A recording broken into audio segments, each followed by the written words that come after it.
STP stands for segmentation, T stands for targeting, and P stands for positioning. Now when you say this word segmentation, segmentation का मतलब है कि आप market को कितने segments में आप बांटोगे जिससे कि आप बेहतर मार्केटिंग कर सकें. टारगेटिंग, जब आपने सेगमेंटेशन कर दिया तो किस तरह से आप टारगेटिंग करेंगे ताकि आप जो मार्केट में बिजनेस के एरिया पे प्रोडक्ट को लॉन्च करेंगे वो बहुत तरीके से लॉन्चिंग होके people can by that product. And how can positioning be done? So this is what is the topic that we are going to discuss today, and we will start with the first word as to what is a market. Now this red circle that I have made is actually the world market which I have depicted, jahan you have all the people from all the countries. It can be France, it can be India, any area of the world, different people. It can be a male, female, child, people from different religions, caste, older people, married people, who have high income or low income. They can be bachelors, youngsters, middle-aged, all of them who are actually buying any product. The customer is actually a market, and this red circle is depicting that. Now this, if you pay attention, this is actually a heterogeneous mix of ideas of likes and dislikes of people. So actually telling you, ये red circle में जितने लोग हैं, it's a heterogeneous market. और इस heterogeneous market के अंदर में अगर आपको अच्छी बिजनेस करनी है या अच्छे फाइनेंशियल गेन्स लेने हैं तो आपको मार्केट जिसके अंदर में हम लोग काम करेंगे या हम सेलिंग का काम करेंगे उसे समझना पड़ेगा एज टू हम किस तरह से मार्केट सेगमेंटेशन करें. So over here we have nearly 5 different segmentation of market, और मैंने इसके बारे में आपसे पहले भी बात किया हुआ था, the various segmentations of the market. The first segmentation अगर हम बात करते हैं, एक होता है the behavioral segmentation. Now हम मार्केट को डिवाइड कर रहे हैं. मार्केट को डिवाइड क्यों कर रहे हैं? यहाँ मैंने आपको बताया कि मार्केट में इतने सारे प्रकार के लोग हैं और इसकी वजह से मार्केट बहुत हेट्रोजेनस है, और ऐसे मार्केट में किसी प्रोडक्ट को लॉन्च करना या टारगेट करना ताकि उसे हम बेच सकें बहुत मुश्किल है, because every one will have certain likes and dislikes. उसे होमोजीनियस बनाने के लिए हम मार्केट को डिवाइड करते हैं 5 डिफरेंट एंटिटीज में. और पहला है the behavioural, geographic, demographic, psychological and Jio demographic.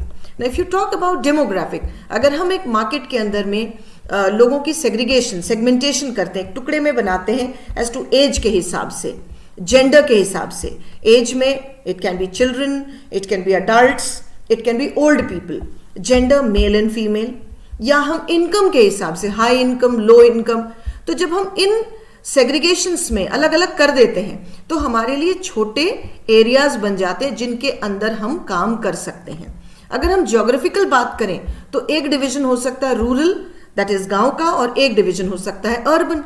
तो अर्बन जितने लोग हैं वो बिल्कुल एक जगह आ गए, और रूरल जितने हमारे कस्टमर्स हैं वो एक तरफ हो गए. इसके अलावा ज्योग्राफिकल एरिया में people from different countries, that is America, London, वो सारे भी ज्योग्राफिकल एरियाज में बट जाते हैं. बिहेवियरल जब आप बात करते हो तो behavioural talks with the attitude of people, how they actually are buying any product. कुछ लोग आप देखेंगे सिर्फ फेस्टिवल्स में खरीदते हैं, कुछ लोग बहुत ओकेजनल बायर्स हैं. तो ऐसे एटीट्यूड को देखते हुए इनसे हम कैसे खरीदारी करवाएं, इनसे हम कैसे बिजनेस के एंटिटी को करें, उसे हम समझते हैं under behavioural segmentation. Psychological segmentation में कुछ लोग आपको हमेशा बहुत लॉयल दिखेंगे किसी प्रोडक्ट के तरफ, कुछ लोग अनलॉयल होंगे. जैसे फॉर एग्जाम्पल अगर हम बात करें, किसी को अगर मान लीजिए कोई प्रोडक्ट लेना है, जैसे फॉर एग्जाम्पल उसे कोई साबुन ही खरीदना, and the person is always buying Dove soap. So in that case he is very loyal to that product. चाहे वो कोई भी दूसरी products आ जाए, the person is not going to buy. Same is the condition with the geodemographics. You have countries, when you say the word geodemographic, to go up further, it's better, I will first divide this word into geo and demographic. The moment you say the word demographic, it is talking about the income part that can come down, high income and low income. Geo means the geographical location. So I've taken two areas, America and India. You can take any other location too. अगर हम America की बात करते हैं तो वहाँ demographics की बात करें तो वहाँ हाई इनकम है. इंडिया की अगर हम बात करें as a geo location, that is the geographical location, और डेमोग्राफिक्स की बात करें तो लो इनकम है. तो मार्केट हमें कैसे डिवाइस करना है जिससे कि हम इस मार्केट के अंदर में प्रोडक्ट को जब लॉन्च करें तो इट कैन बी सेलिंग. तो यहाँ जब मैंने इन सेगमेंट्स में आपको लोगों को बांटा और फिर प्रोडक्ट की लॉन्चिंग करी तो मुझे एक होमोजीनियस मार्केट मिला. फॉर एग्जाम्पल, अगर मैं कोई प्रोडक्ट लॉन्च करी हूँ रूरल मार्केट के लिए तो जितने लोग रूरल एरियाज के हैं उनकी पसंद नापसंद इसी तरह पे ही बेस्ड होगी और मुझे आसान रहेगा इनको टारगेट करके बेचना. अगर मान लीजिए मैंने जेंडर लिया मेल और मेल को टारगेट करते हुए मुझे उनके लिए प्रोडक्ट्स बनाना है तो मुझे एक होमोजीनियस मार्केट मिलेगा कि इन जनरल जितने मेल पर्सन हैं उनको जो प्रोडक्ट हम लॉन्च करेंगे वो उनकी नीड होगी. उसी तरह से अगर हम बात करते हैं फेस्टिवल, तो फेस्टिवल में जिस तरह के कपड़ों को पीपल विल बाय तो एक मेरे पास होमोजीनियस मार्केट मिल जाता है कि मुझे किस तरह के प्रोडक्ट को लॉन्च करना है. तो when you do actually this segmentation, in segmentation से मार्केट को हमें होमोजीनियस मार्केट में बदलने में आसानी हो जाती है. Moving down to this segmentation part को मैंने थोड़ा सा और एक विस्तार से आपको बताने की कोशिश की है कि how can you understand more better. So when you say this word demographic segmentation, it is actually talking about the structure of the population. So over here, it can be divided further into the age, the gender, the income, and the occupation. The moment you say age happens to be the age factor, that is 10 to 12 or 0 to 1. All those are the age factor. And based on that age factor, I have got it over here as child, adult, middle-aged, old. Gender, when you say male and female. Income, it can be high, low, elite, creamy. Occupation is also a part of demographic. People buy as per their occupation. Administrator, entrepreneur, carpenter, software development. तो मैंने यहाँ demographic segmentation में 4 areas पे और सब divide किया. That is age, gender, income, occupation. ध्यान रखिएगा इन सब के अंदर में एक एक मार्केट और चल रहे हैं. अगर हम बात करते हैं लो इनकम लेवल की तो इनका मार्केट अलग है. हाई इनकम अलग मार्केट, इलीट अलग, क्रीमी अलग. उसी तरह से चाइल्ड का मार्केट बिल्कुल अलग आएगा, अडल्ट्स के मार्केट बिल्कुल अलग आएंगे, मिडिल एज के मार्केट अलग आएंगे, ओल्ड एज के मार्केट बिल्कुल अलग आएंगे. Now under geographical segmentation if we talk, यहां हम लोग बात कर रहे हैं जियोग्राफिकल. जहां जियोग्राफिकल की बात करते हैं that is the geographical location, that is the physical location. तो division on the basis of physical location पे हम कैसे डिवाइड करते हैं. कंट्री हो सकता है, region, foreign market, climate. Now when you say country, country can be India, America, London, कोई भी एक एरिया पे कंट्री. नाउ कंट्री के अंदर में उसका स्टेट आएगा, सिटी आएगा. मैंने एक कंट्री इंडिया को लेते हुए स्टेट राजस्थान, सिटी अजमेर किया. Region, let's take India. अब रीजन इंडिया के ही अंदर में you will have north India, south India. उसी तरह से अगर आपने अमेरिका में लिया तो अमेरिका का central America, the north America and the south America, ये अलग एरियाज में और बढ़ जाएंगे. तो मार्केट को हम डिवाइड कर रहे हैं थ्रू दिस एरिया ताकि हम एक प्रोडक्ट को टारगेट कर पाए किसे हमें बेचना है. व्हेन यू से foreign market, any geographical location other than India जहां आप बिजनेस करेंगे, that's called the foreign market. Climate से भी बहुत फर्क पड़ता है कि कहाँ आपको ज़्यादा सर्दी पड़ती है और कहाँ ज़्यादा गर्मी पड़ती है. So as per the climate, the temperate hot zones और the torrid zones, so all these areas are the most important part under segmentation. ये दूसरी सेगमेंटेशन है, that's the geographical segmentation. The third segmentation अगर हम बात करते हैं that's the psychographic segmentation. Now जहां मैंने कहा साइकोग्राफिक सेगमेंटेशन, इसके अंदर में हम मार्केट को डिवाइड करते हैं as per the personality and the attitude of the person जो वो खरीदारी कर रहा है. इसमें ज्यादातर पर्सनालिटी और एटीट्यूड को ही देख के, दैट्स द बिहेवियरल पार्ट को ही देख के सेगमेंटेशन किए जाते हैं. हम उनके एक्टिविटीज़ को देखते हैं, उनके ओपिनियंस को देखते हैं कि किस तरह के ओपिनियंस वो रखते हैं, उनका इंटरेस्ट किसके अंदर में और उनकी किस तरह की लाइफस्टाइल है. We have another one, that's the behavioral segmentation. अब इन्हें आप बोलते हैं कि वो ग्रुप जो कि अपने प्रोडक्ट के प्रति जो एक रिस्पॉन्स देता है वो कैसा है. इट कैन बी ओकेजनली, कुछ लॉयल होते हैं, कुछ फेस्टिवल के टाइम पर ही खरीदते हैं. अब ऐसे जोन में जब आप ऑफर्स देते हैं ऐसे कस्टमर्स को, तो ये एक फेस्टिवल वाले या हम बात करें ओकेजनल बायर वाले कस्टमर्स के एरिया से हट के रेगुलर कस्टमर में तब्दील हो जाते हैं. This geodemographics I had explained to you earlier with reference to America and India कि geo means the location, कि किस location पे है, and demographic means again the age, the gender and the income parameter. The demographic is the same as we had discussed earlier also. Now based on all these area जो हमने अभी बात करा उसमें हमने बात किया था कि 5 सेगमेंटेशन है और उन 5 सेगमेंटेशन से हमें होमोजीनियस मार्केट मिल जाते हैं.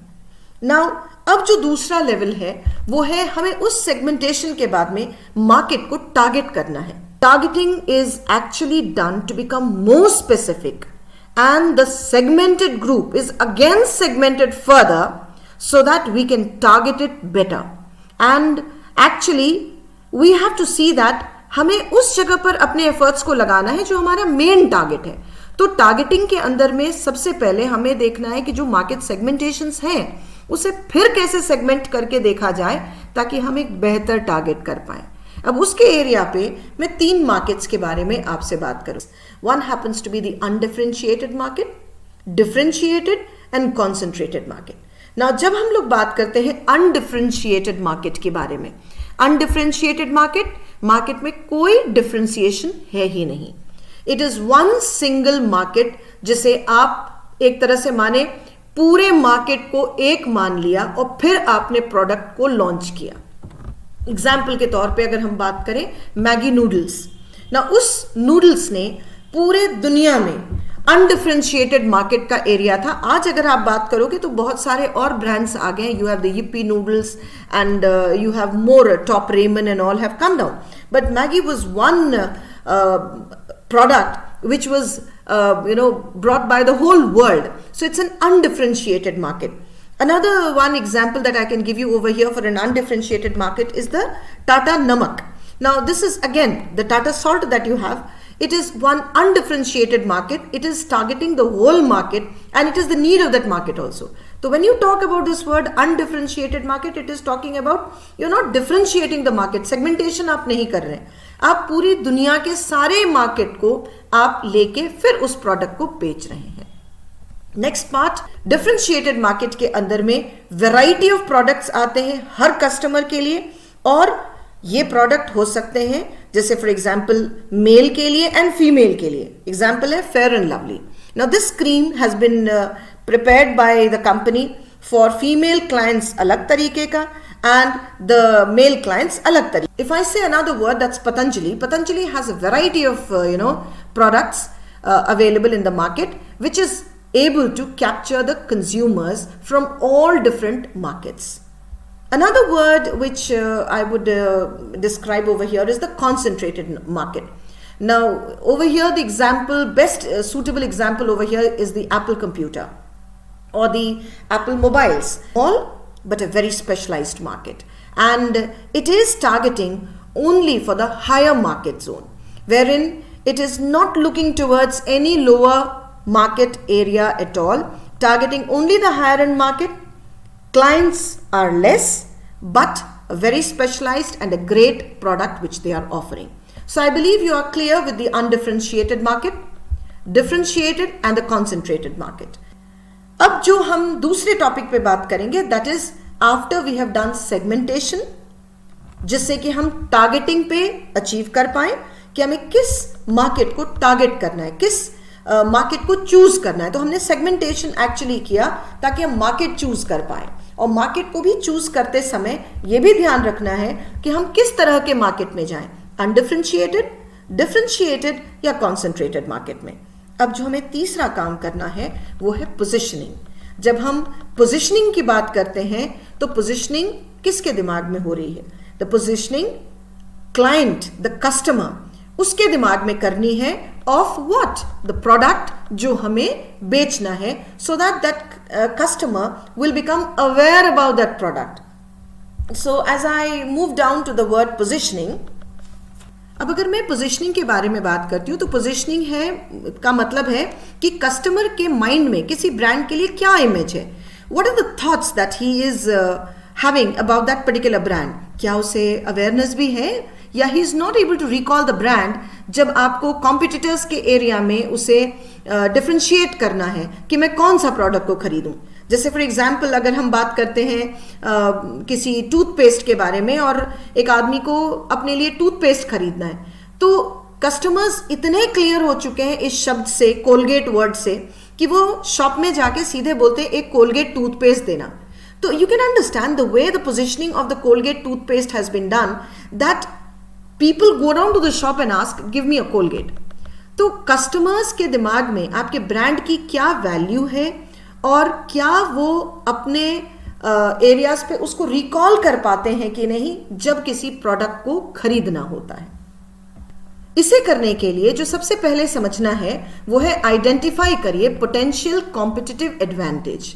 इसका मतलब जो कॉम्पिटिटर वहां आपको मार्केट में है उस पर्टिकुलर प्रोडक्ट के लिए जिसे आप बनाना चाह रहे हैं, उस पर्टिकुलर प्रोडक्ट के लिए वो क्यों उस मार्केट में अवेलेबल है, उसके पास में क्या क्या एडवांटेजेस हैं जिसकी वजह से वो मार्केट में वहां आपको अपनी सर्विसेज से लोगों के बीच में एंजॉयमेंट कर रहा है. और इसे समझने के लिए आपको कॉम्पिटिटर के एरिया पर उनका कॉस्ट लीडरशिप और product differentiation that is quality, ये दो एरियाज पर स्टडी करना पड़ता है. कॉस्ट लीडरशिप का मतलब है या तो जो वो कॉम्पिटिटिव एडवांटेज एंजॉय कर रहा है मार्केट के अंदर में वो उसका प्रोडक्ट कॉस्ट बहुत लो है और प्रोडक्ट की क्वालिटी बहुत हाई है, या हो सकता है कि उसका कॉस्ट बहुत हाई है और प्रोडक्ट डिफरेंशिएशन के अंदर में उसका प्रोडक्ट जो है बहुत अलग है फ्रॉम दी अदर्स. तो आपको पोजीशनिंग करते समय ये ध्यान रखना पड़ता है कि जब आप पोजीशन कर रहे हैं तो कॉम्पिटिटर उस एरिया में अगर अपने सिमिलर प्रोडक्ट को लेकर अवेलेबल है तो उसके पास में ऐसी क्या एडवांटेजेस सिचुएशन है जिसकी वजह से वो मार्केट में टिका है, और आप भी अगर उस प्रोडक्ट को लेके आ रहे हैं तो आप अपनी पोजीशनिंग कैसे करेंगे. How to do positioning of product, इसे समझने के लिए एक एग्जाम्पल मैंने यहां लिया है Airtel and Reliance Jio. Now when Reliance Jio entered the market, Airtel was already there और जो वो कॉस्ट पे अपनी सर्विसेज दे रहा था उसी के बराबर लेवल पर ही Reliance Jio was also there, but Airtel had quality parameter पे high and Reliance Jio was low. इसने इस वाले पॉइंट पे जो मैंने आपको कहा cost leadership and product differentiation, इसके पॉइंट पर कॉम्पिटिटिव एडवांटेज के जोन पर एयरटेल बहुत ज्यादा जगह बनाए हुए था. बट देन इस मार्केट को, एयरटेल का मार्केट इन दोनों पॉइंट्स पर स्टडी करने के बाद में जियो ने देखा कि उसकी क्वालिटी बहुत लो है. इसने वर्क अपॉन किया अपने क्वालिटी पैरामीटर में और स्टडी किया कि किन किन एरिया पर उसकी क्वालिटी लो है.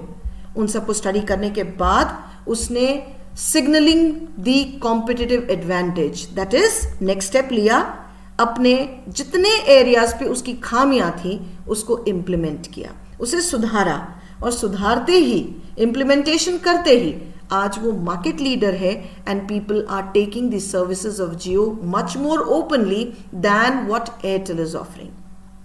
सो विद दिस एरिया अगर हम बात करें कि प्रोडक्ट को पोजीशन करने के लिए सबसे पहले जैसे मैंने कहा आपको you have to first focus up on the cost part, and cost के साथ में जो चीज ध्यान रखने की है वो है प्रोडक्ट डिफरेंशिएशन क्वालिटी. जियो ने इन दोनों चीज़ों पे वर्क किया कि कॉस्ट के लीडरशिप एरिया पे वर्कआउट किया और प्रोडक्ट डिफरेंशिएशन के एरिया पे जब काम किया इसने तो इसने मार्केट लीडर बनने में ज़्यादा टाइम नहीं लिया. अब अगर हम नेक्स्ट पॉइंट्स पर चलें कि हम कैसे एक अच्छी इमेज बना सकें एक कंपनी का कस्टमर के दिमाग में, तो हमें यह ध्यान रखना है कि पोजीशन करते समय हम अलग अलग प्रकार के USPs that is unique selling proposition को हम इस्तेमाल करें. और इसे इस्तेमाल करने का मतलब है कि हम नए नए तरीके के ऑफर्स, नए नए तरीके से प्रेजेंटेशन और नए नए प्रोडक्ट्स का एरिया पर लॉन्चिंग करते रहें. दूसरा पॉइंट है हाईलाइट प्रोडक्ट फीचर्स. हाईलाइट करिए अलग अलग फीचर्स को अपने प्रोडक्ट का, ताकि लोगों के दिमाग में बैठे कि आपके प्रोडक्ट की फीचर्स क्या है. नए मार्केट्स में एंट्री लेनी चाहिए और हर थोड़े दिन बाद giving a gap you should be taking up new markets so that market positioning can be made more stronger. नए अगर हम पैकेजिंग डिज़ाइन में लेके आए अपने प्रोडक्ट को और नए मेथड से उसको एक नए लुक एंड फील में उसको हम पेश करें मार्केट में, तो people tend to turn their eyes towards that product. So if I say कि स्मार्टफोन्स आपको कौन कौन से पसंद है अगर आपको खरीदना है, तो आपके माइंड में जो जो कंपनीज के नाम आ रहे हैं अभी, वो सारा एक्चुअली ब्रांड के एरिया पे पोजिशनिंग है. और आप जिनको रिकॉल करोगे, अगर मैं एग्जाम्पल्स की बात करूं तो एप्पल, सैमसंग, ओप्पो, वीवो. ना एप्पल अगर हम बात करते हैं तो आप देखोगे क्वालिटी, सेफ्टी और स्टेटस की बात आ जाती है. सैमसंग की अगर हम बात करें, क्वालिटी है, उसके साथ में अफोर्डेबिलिटी है to the middle class. Oppo और वीवो की बात करते हो तो फीचर्स लेस है लेकिन अफोर्डेबल है to the maximum clients. So this is actually the word when you say the word positioning, कि आप रिकॉल कितनी जल्दी करते हो और किन किन को आप रिकॉल कर पाते हो. I believe you have understood with this STP, that is segmentation, target and positioning, as a marketing mix.